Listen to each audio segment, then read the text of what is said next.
This is Thames Television. The time is 10 o'clock.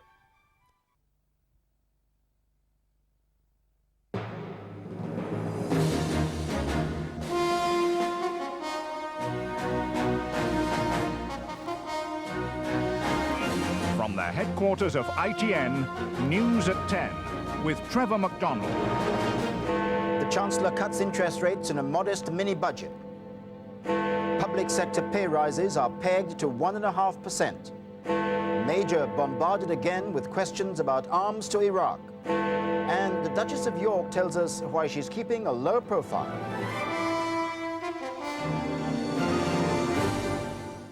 Good evening. Another cut in interest rates and a squeeze on public sector pay. The Chancellor, Mr. Lamont, set out his strategy today for getting Britain out of recession. He forecast no growth this year and only 1% next. These were the main points of his autumn statement. Interest rates down 1% to 7%, their lowest for 15 years. The tax on new cars is abolished from midnight. The Chancellor announced a boost for the housing market and capital spendings and tax incentives to help industry. However, pay for 5 million people in the public sector is only being allowed to rise by 1.5%. And government borrowing is going up by £9 billion. Alistair Stewart joins us now from outside number 11 Downing Street. Trevor, the Chancellor may not have stood here with the famous red budget box, but this was a mini-budget in all but name. With his neighbour, the Prime Minister, next door in number 10, he's hatched a package to protect benefits, boost industry and keep a lid on public spending. Labour say he's done again what he did in his last budget, pinched their best lines but not gone far enough. Our political editor, Michael Brunson, reports. The Tories tonight are saying they like what they heard. They like it very much. So Mr. Lamont's smile on departure for the House has been justified. The opposition's been left to condemn his package as too little, too late. One of Mr. Lamont's cabinet colleagues told me tonight what a joy to see so many Treasury's sacred cows being slaughtered. One of the first, the level of public borrowing, up from 28 to 37 billion. Of course, that is high, but borrowing is bound to rise in a recession. And of course that borrowing means no cutbacks in benefits or changes to national insurance rates, to huge Tory relief. But extra money's had to come from somewhere. I have therefore decided that in the coming year, pay settlements in the public sector should be restricted to a maximum of 1.5%. And that to apply to MPs too. Ministers are taking nothing, and a motion circulating among Tory backbenchers tonight says so should we. Then a torrent of detail. Education spending up, especially on 16 to 18-year-olds staying on. The Transport Secretary delighted by continued high spending on road and rail projects. Michael Howard less pleased that there'll be almost no cushioning of the council tax. And then the icing on the Chancellor's cake, news on interest rates already down to 8%. The Governor and I have agreed that the bank will tomorrow set the minimum lending rate at 7%. As joy broke out behind the Chancellor, one Tory noticed the opposition looking a bit shell-shocked. "Smile, smile," he shouted. To increase... The Chancellor called it all a set of measures to lift confidence, and he concluded, This, Madam Speaker, is a clear and comprehensive strategy. It is a strategy for growth, and I commend it to the House. It all brought an eruption of happiness on the Tory backbenches, a sea of order papers hailing good news at last, the sort of judgment which Labour's Gordon Brown was anxious to puncture as soon as possible. Unemployment will continue to rise. The balance of payments will continue to worsen. And despite the welcome interest rate cut today, business bankruptcies, unfortunately, will continue to grow. Labour regard the Chancellor's measures as timid, too little to give the economy any significant boost, and the Liberal Democrats see the package in the same way. When you set it against the loss of spending power for the lowest paid people in the public sector, the total effect is unlikely to be anything like the kind of boost he needs. But with the recession teetering on the edge of slump, will the Chancellor's package do the trick? Tonight the Prime Minister told ITN's Joe Andrews that he believed it would. I hope it will make a material difference to people's confidence, and that essentially is what we want. We want people in industry and commerce to have the confidence that the country is going to move ahead, that it's going to come out of recession, that it's going to create growth, and we're going to put people back to work. That's what we want to do, and I think today was a significant step forward. Now it's up to the city, to industry and to individual consumers to pass their verdict. Well, I'm joined now live by our political editor, Mike Brunson. Mike, are the Downing Street neighbours off the hook over the economy? Oh no, Alistair, I don't think so. I think that only happens, doesn't it, when industrial order books start filling up, when the shops start restocking their shelves, and when you and I and people like us can sell our houses much more easily. Now, the point is that Labour and the Liberal Democrats and the other opposition parties are saying today that this of itself is not enough to bring all that about. On the other hand, the Tories are very, very happy. And I'll tell you a couple of things that they like especially. They say that the car tax, the abolition of the special car tax, they say that'll do wonders. But above all, they say that all those measures that help the construction industry, things like the new building allowances, things like that, local authorities spending more, they say that will help enormously because the construction industry is the engine. They're very pleased about that. Mike, thanks very much indeed. Well, the drama may all seem to have been in the House of Commons, but the Chancellor, sitting in his study behind me tonight, would also have been watching the City. The 100 share index closed up nearly 30 points tonight. The pound was steady. This from our economics correspondent, Greg Wood. Public organisation. Watching the Chancellor deliver keynote speeches has become a regular City pastime. Recent performances have disappointed. Today was seen as an improvement. There was the expected cut in interest rates, only the timing had been in doubt, and reassurance that spending would not let rip. But the Chancellor's measures to stimulate growth were not seen as a miracle cure. Last autumn, the Chancellor predicted growth of 2.25% this year. By the budget, that had been revised down to 1%. Today, he was forced to acknowledge the continuing recession, forecasting a contraction of 1% this year. His prediction for next year has also been downgraded. In the budget, he forecast 3% growth after the first 6 months. Now he predicts a mere 1% for the whole of 93. Last year, yet again, the Chancellor was looking to a pickup in consumer spending and very buoyant exports. It didn't happen. I'm very sceptical. I suspect that this year, again, the Chancellor may find the growth performance disappointing. The Chancellor also had to persuade the City that borrowing wasn't out of control. In his budget, he predicted a PSBR, the gap between revenue and spending, of £28 billion this financial year. He's now upped that to £37 billion. For next year, the budget forecast was a £32 billion PSBR. Tonight, the Treasury revised that up to £44 billion. I think that the government has to stand ready, perhaps this time next year, to raise taxes if necessary. But right now, given the depth of the recession, I think the government's quite right to allow the red ink, if you like, to flow from public finances. It's 14 years since the foreign exchanges have seen interest rates this low.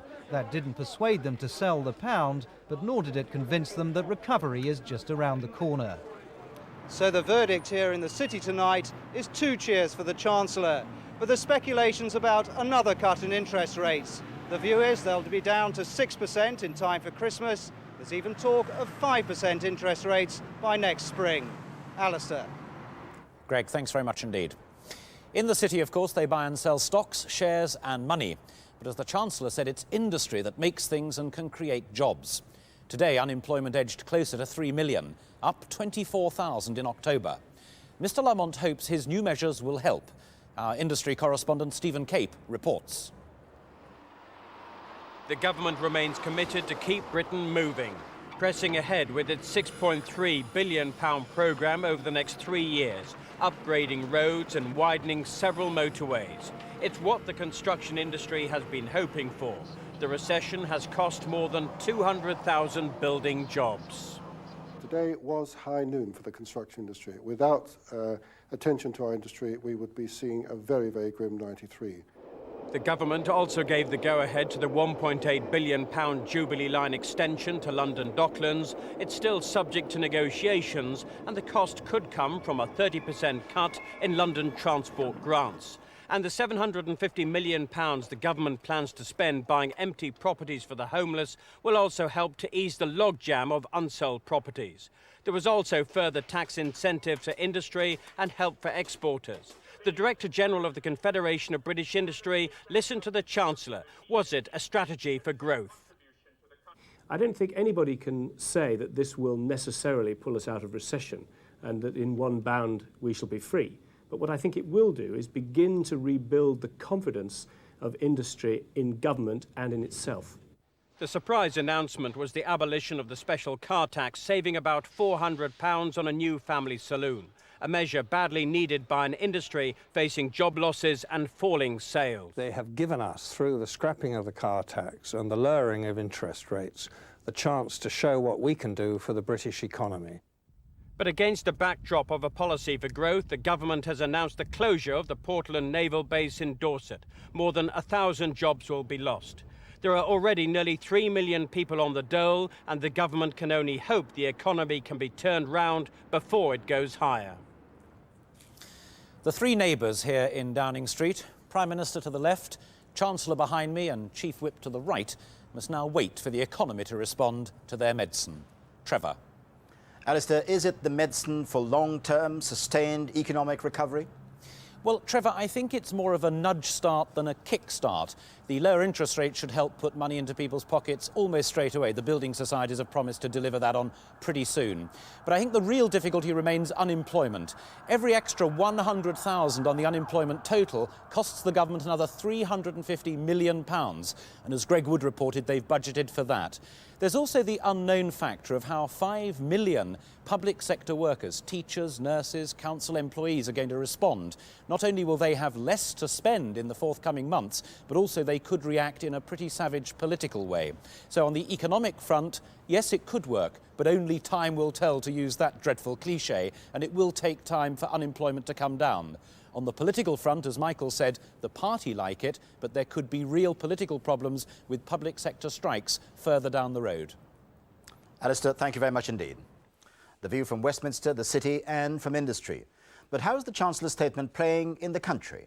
ITN's Penny Marshall tested public opinion this afternoon in Malmesbury in Wiltshire, an old town now feeling the pinch.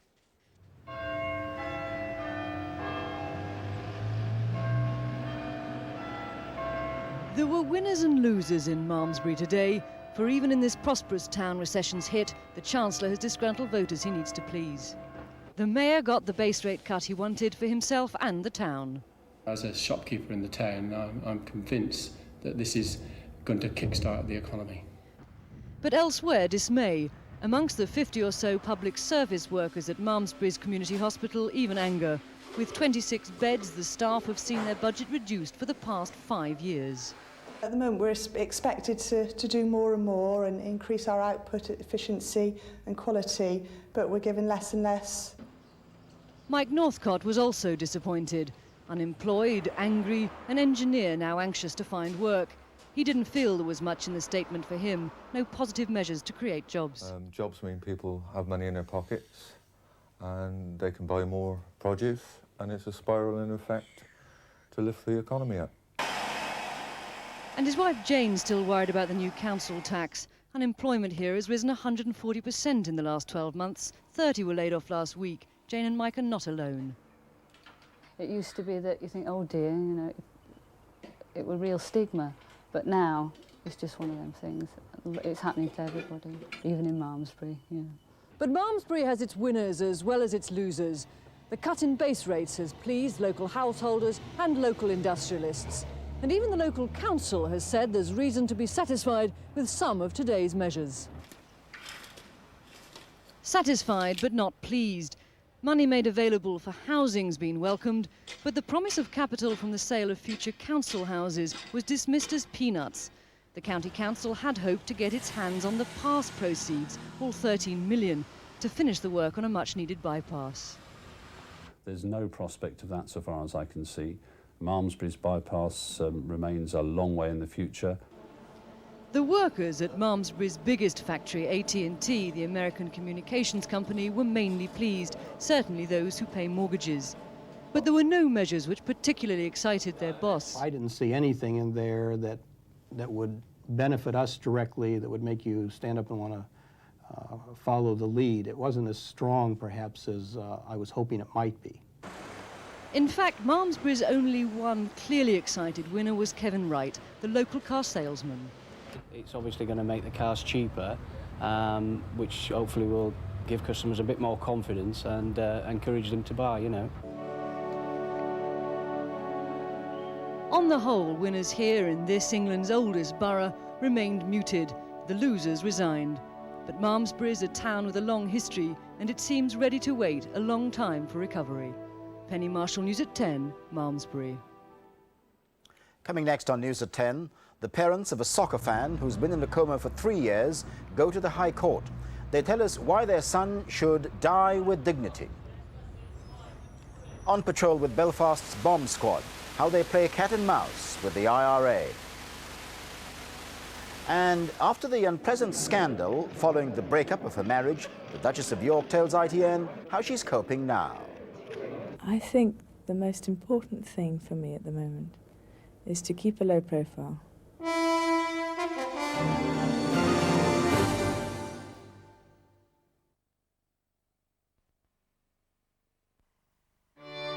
If you enjoy the pleasure of wine, you'll find that this is one of the easiest ways of getting into it. And this is another. Thresher Wine Shops. We'll help you get more out of a bottle of wine.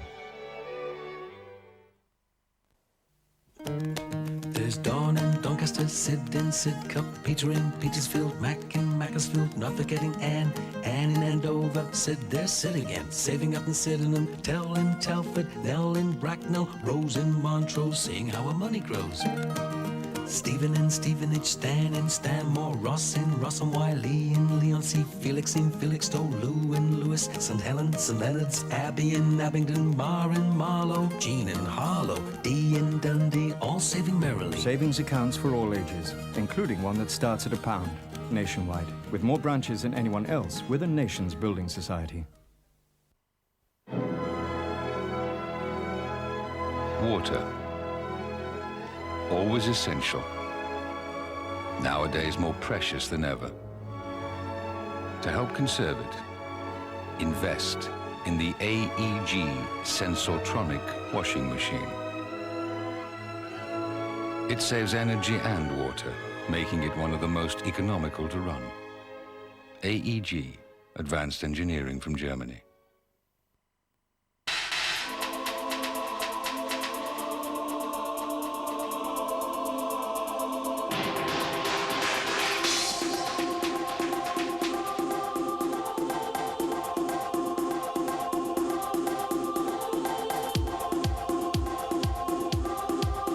Anyone can make even the most difficult things look easy. Because anyone can use Microsoft software.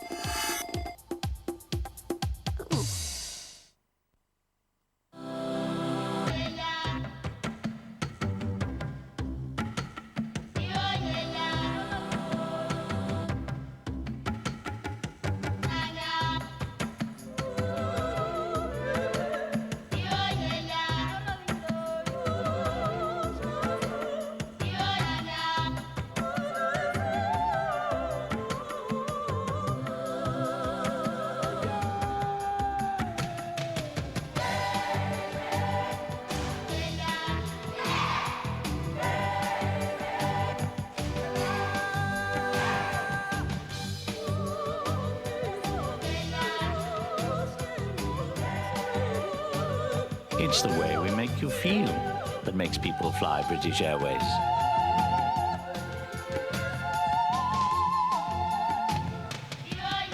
The world's favourite airline.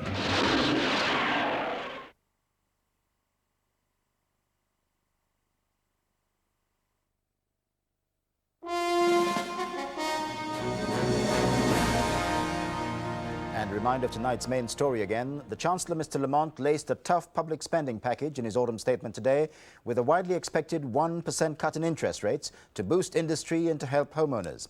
He put a 1.5% ceiling on public sector pay, and there was one surprise. He abolished the tax paid on new cars. On now, when the opposition took aim again at the Prime Minister today about illegal exports to Iraq. Mr. Major came well prepared. He said he wasn't told about them until the Matrix Churchill trial. And he added it still wasn't clear that the ban on arms sales had been broken. Mark Webster has that story. If John Major had hoped the judicial inquiry would satisfy his critics, he was badly wrong. Today he faced questions which the opposition said went right to the heart of his and his government's honesty. When did he first know that the guidelines on arms-related exports to Iraq were being breached? What date, please? it is not clear at all that they were breached. And he said he didn't know anything was wrong until former Defence Minister Alan Clark gave evidence. It was not until his testimony in the case, therefore, that I had any reason to believe that what he had told me and that what was in the written witness statement might not correspond with his oral evidence. As for Mr Clark himself, who watched Prime Minister's questions at home at his castle in Kent, he preferred to remain silent, though the opposition says he's being made a scapegoat while the evidence is piling up against the Prime Minister and certain key members of his cabinet. In 1989, when John Major was Foreign Secretary, his minister William Walgrave wrote to the Trade Department, "High-technology machine tools have been shipped to the major Iraqi munitions establishments." Another letter from Trade Secretary Nicholas Ridley in June 1990, when Mr Major was Chancellor, reports suspicions that matrix tools were being used for munitions manufacture in Iraq. A copy was sent to a committee chaired by Mr Major. And in a letter to Labour's Gordon Brown in July 91, when he was Prime Minister, Mr Major describes a list of goods whose export was carefully controlled. Along with computer-controlled lathes and machine tools, it lists items like night vision equipment and mortar-locating radar. Either he has deliberately given information which he knows to be incorrect, or the government is totally incompetent. A fourth businessman involved in the export of machine tools to Iraq was acquitted today.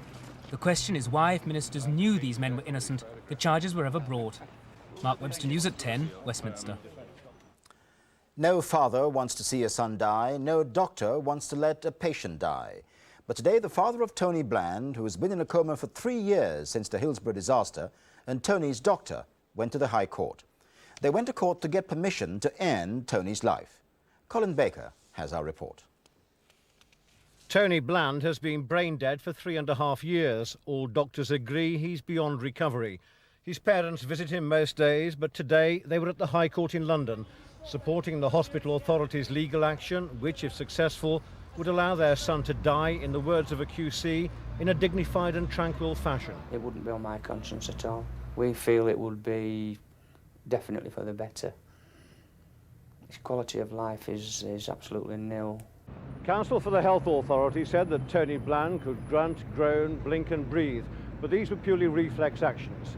He was in fact suffering from a medical condition known as PVS, a persistent vegetative state, which was no more than a living death. Dr. James Howe is Tony's consultant. He told the court that if it were lawful, he would not prescribe any more antibiotics for Tony's infections. Then he said, when the family and I were ready, I would not connect any more feeding bottles. Tony would eventually die in fewer than 10 days because he was prone to infections, but he would not suffer. Tony Bland's interests are being safeguarded in court by the official solicitor, who's opposing the application, claiming withdrawal of treatment and feeding leading to death would be unlawful killing. Colin Baker, News at 10 at the High Court. The British armoured cars heading through Bosnia have already run into some trouble. A traffic jam. Refugees coming the other way blocked their route for a time, but they are back on track tonight, heading to do their main job, which is to protect those routes so that relief convoys can reach the desperate people of Bosnia. This from ITN's Peter Sharp. At first light and in driving rain, low loaders carried the scimitar reconnaissance vehicles within striking distance of the Bosnian border. And by dawn, the British armour was being unloaded and readied for the trek through the mountains to the north. This was no exercise. Saturday's attack by Serbs on a British patrol left the men in no doubt what they could expect in the weeks ahead. In the foothills of the Black Mountains, the armour finally got the orders they had been waiting for. Moving off to be deployed along the route the Warrior armoured vehicles will take tomorrow. But within the first hour, the flood of relief vehicles and refugees left the scimitars hopelessly snarled along the narrow mountain track. It was exactly what they'd hoped to avoid, and the operation immediately slipped behind schedule. As the first light snow of winter fell, an opportunity for the men to ponder what lies ahead. You feel apprehensive? Feel worried, especially what happened on the weekend with our guys getting shot at. By late afternoon, the armour was moving again. But it had proved an example of the logistics nightmare they face in undertaking this venture. It is just the start of a 5-day operation that, if everything goes well, will see the British Armoured Force in position and ready to start escort duty at the beginning of the week. Peter Sharp, News at 10 in central Bosnia. They're never out of the news from Northern Ireland. We talk about them in daily reports all the time. Officially, they are the 321 Explosive Ordnance Division. We know them as the Bomb Squad. For 21 years, 24 hours a day, they protected the people, the police and fellow soldiers. And in that time, they prevented nearly 5,000 explosions. Our Ireland correspondent Andrew Simmons was given unprecedented access to see them at work. His special report tonight begins as the Bomb Squad were called to an alert at Glengormley Police Station 2 weeks ago. Boss to ops, boss to ops. Every second counts from the moment we get the first tasking message. Of course, we're watched, there's no doubt about it, and reaction times are recorded.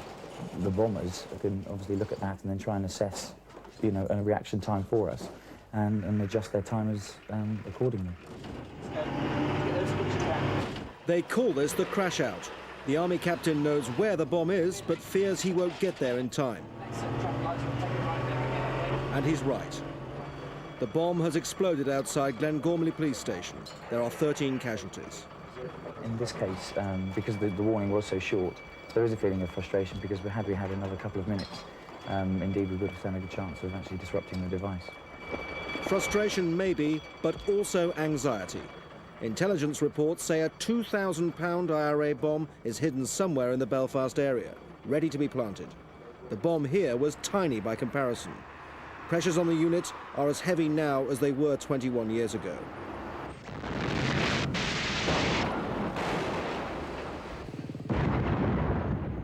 Over the years, the unit has been called out to 8,900 explosions, and nearly 5,000 bombs have been made safe.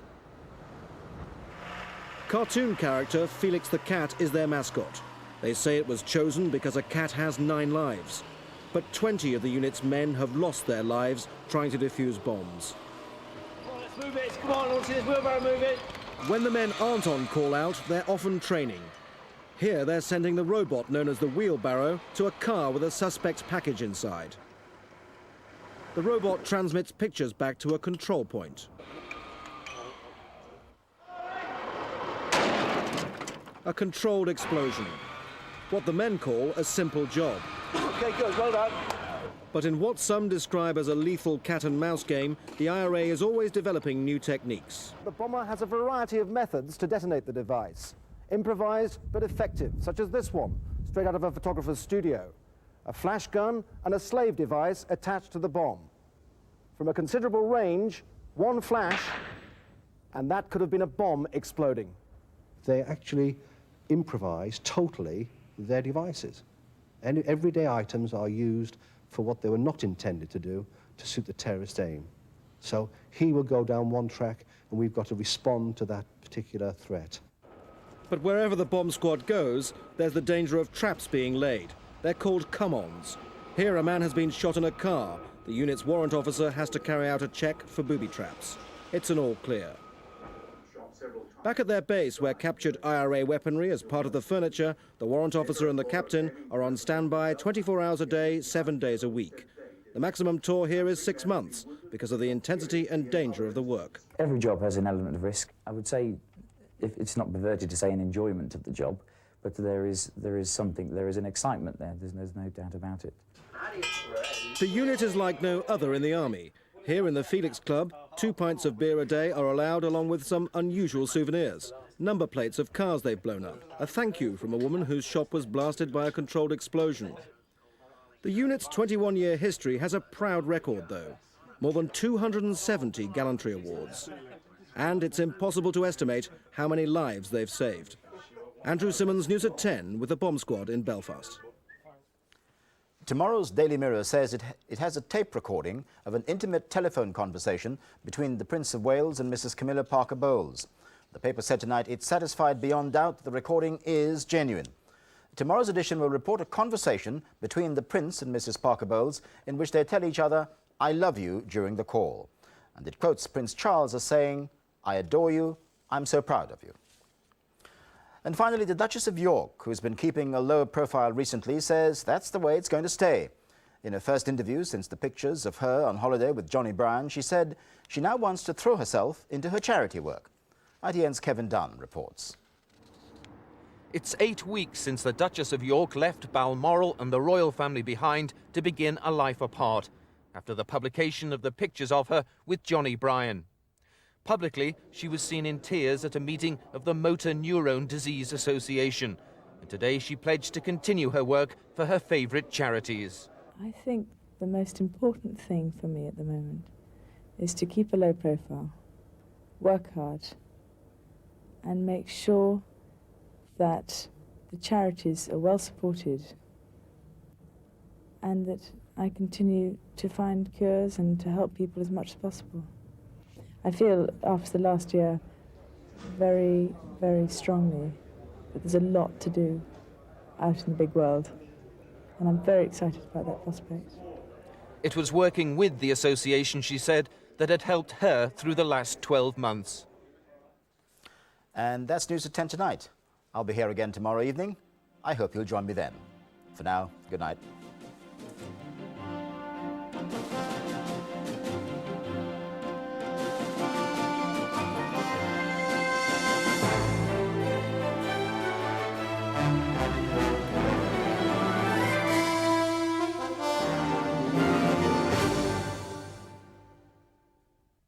After the national weather forecast in Thames News, 01, where the guests include Robert Cray and Cindy Crawford at 10:40.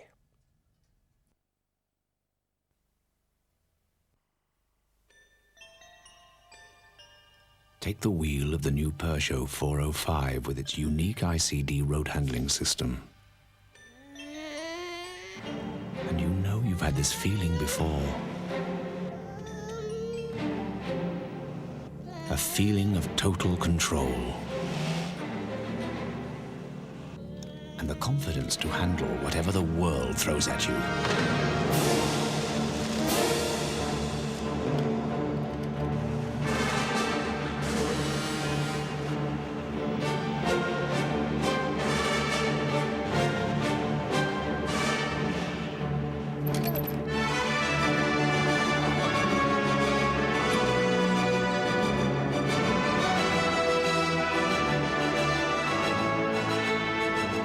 Peugeot 405 with ICD.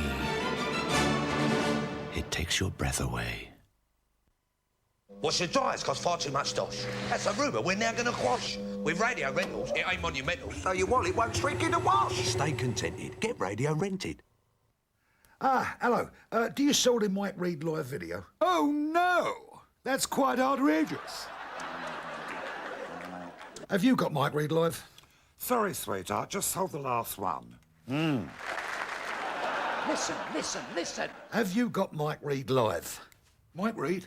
Don't stop that geezer, pal. Mike Reid, live and uncensored, as you've never seen him before, from all good video stockists at around $12.99.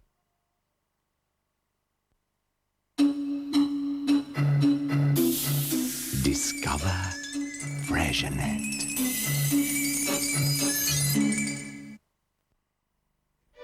To make soup that tastes like Baxter's, first you'd have to select the finest vegetables, meats, herbs and spices. Then carefully prepare each ingredient. Add the fresh vegetables to a good stock and simmer gently. Season with exotic herbs and spices. And taste regularly. Finally serve and garnish. When it comes to making soup, Baxter's wrote the book.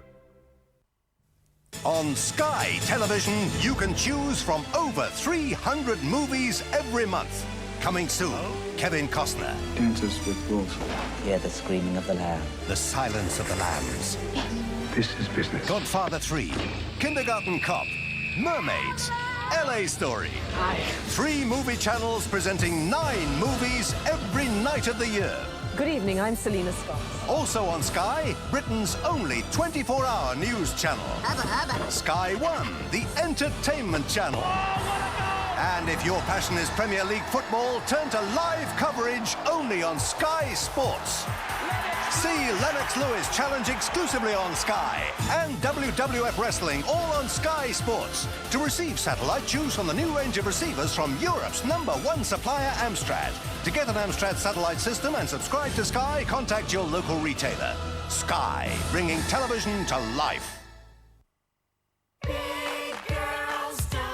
Gentle on eyes, tough on tangles.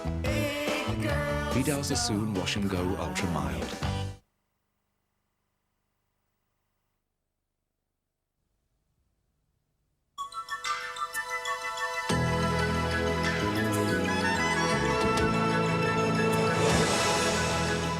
Hello there. Well, the weekend's nearly with us once again, so I'm going to start with a quick summary tonight to help you plan for Saturday and Sunday. And really, it's rain coming into the west and southwest during Saturday. Further north and east, well, it's basically going to stay dry and bright, but rather chilly with it. Then on Sunday, that rain edges across the rest of the country, so changeable for all of us through the weekend. Tonight, well, we've got clear skies over the bulk of the country. That means a widespread ground frost inland away from the coast, perhaps some mist and fog patches forming. Devon and Cornwall rather milder with some thicker cloud there bringing perhaps some drizzle as well as over the Channel Islands, and further north just some showers keeping going in those northern and western areas. Tomorrow it's a bright start across most of the country, some showers perhaps down the eastern coast just to begin with, and a still thicker cloud in the southwest bringing some outbreaks of rain. As we go into the afternoon, I think we're going to find the showers dying away down the east, so a nice dry but fairly chilly end to the day. Some thicker cloud over Scotland bringing patchy rain there, and still the southwest rather more cloudy, some of that upper cloud edging eastwards perhaps making the day a little bit duller, but most southern areas basically dry. Temperatures 5s and 6 the best up in the north, probably up to 7 and 8 in the south, maybe even a 9. That's 48 degrees Fahrenheit. So there you are. Watch out for the frost and some fog patches tonight. Good night.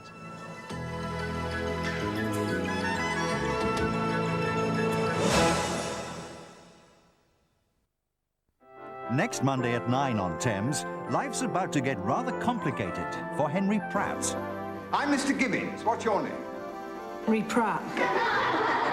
Henry Pratt what? Just Henry Pratt. And his life and times aren't made any easier by his relatives or his technical skills. To set a bomb under our Teddy and our Doris. You could come and live with us, couldn't you, Teddy? Another chapter begins for Henry Pratt next Monday at 9.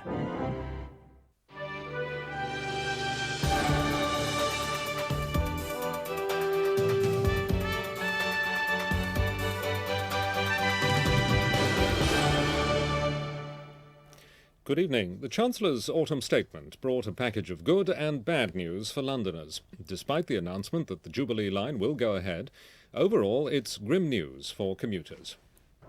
It's the news London's been waiting for. The Jubilee line extension will eventually get the go-ahead. 12,000 jobs will be created, with Docklands and parts of southeast London put firmly on the tube map. But to pay for it, the news couldn't be worse. Part of the existing tube system will be left to rot away. London Underground have had their budget cut by 30%. £200 million was destined for improvements on the Northern Line, security and to ease congestion. They'll all now be delayed. It appears the government have gone back on promises for extra cash to improve the system. The government say they also want private cash for the new Crossrail line between Paddington and Liverpool Street. That now looks set to be delayed for a year. As for British Rail, they've been given £200 million less than they wanted. The future of some new trains for Kent is tonight in doubt, along with other station and track improvement schemes. The government say they're also committed to privatise London buses and British Rail. It all adds up to a mixture of good and bad news. In a statement just issued, British Rail say they fear worse services. But the fact London Underground will have less money to improve their system will be seen as bad news for London and its commuters. Earlier, Steve Clarke had this reaction from London Transport Chairman Wilfred Newton. The Jubilee line gets the go-ahead, but what's the outlook for the rest of the system? Well, we're pleased about the Jubilee line, but the cuts for the rest is very bad news for London and Londoners. Well, what sort of things are going to slip in terms of general investment on the Underground then? The Northern Line, for one, retreats over the horizon into the next decade and century. For the rest, we're still evaluating, but quite clearly we will not be able to maintain the momentum of improvement we've started. Well, what's this going to mean for commuters? Well, over time, one can keep old and worn-out kit operating satisfactorily only for a limited period. Therefore, we must get on and replace and renew and innovate. Well, are you saying that there's a safety implication here? No, we will not compromise safety, and that always is the first call upon our funds. Well, you must have been campaigning hard with government. I mean, what's your attitude to what they've done today? Do you feel let down? Yes, I do, frankly, because last year I welcomed a settlement that was good. Gave us the prospect of a sustained and sensible rate of investment in the existing system, and now we're being cut by 30%. And there was a much-needed boost for the region's car makers. The Chancellor's decision to scrap the 5% tax on new cars is seen as a shot in the arm for an industry hit by redundancies and short time working. Won't create any extra jobs. What it does for us, what I believe it'll do for us, is provide some extra job security into the future. We as a company have not had any short time through all this recession. We're almost unique in the car industry for that. And we're not going to have any this year, but obviously next year we don't know what the situation will be. This helps, I think, to give us some more security, but one cannot promise anything, obviously. People in the region are still losing their jobs at the rate of more than 500 a day. Seasonally adjusted unemployment figures for October show there were 451,000 people out of work in Greater London, an increase of 6,100. For the South East, excluding Greater London, the figure was 447,800. That's up 7,300. Insurance companies are considering reducing cover for damage caused by terrorists after heavy payouts over 2 IRA bomb explosions. The attacks are thought to have cost insurers £800 million. Companies seeking insurance are said to be concerned at the potential impact on British business of such a move. The government may now be urged to bring in a scheme which offers compensation for damage caused by terrorists. The two sisters sentenced to life for the murder of South London bank clerk Alison Shaughnessy have won the right to appeal against their conviction. 21-year-old Alison was stabbed to death at her home in Battersea in June last year. Michelle Taylor and her sister Lisa were found guilty of her murder at an Old Bailey trial in July. The two women have continually protested their innocence. And that's all. The weather forecast is next, and Thames News is back tomorrow morning. Good night.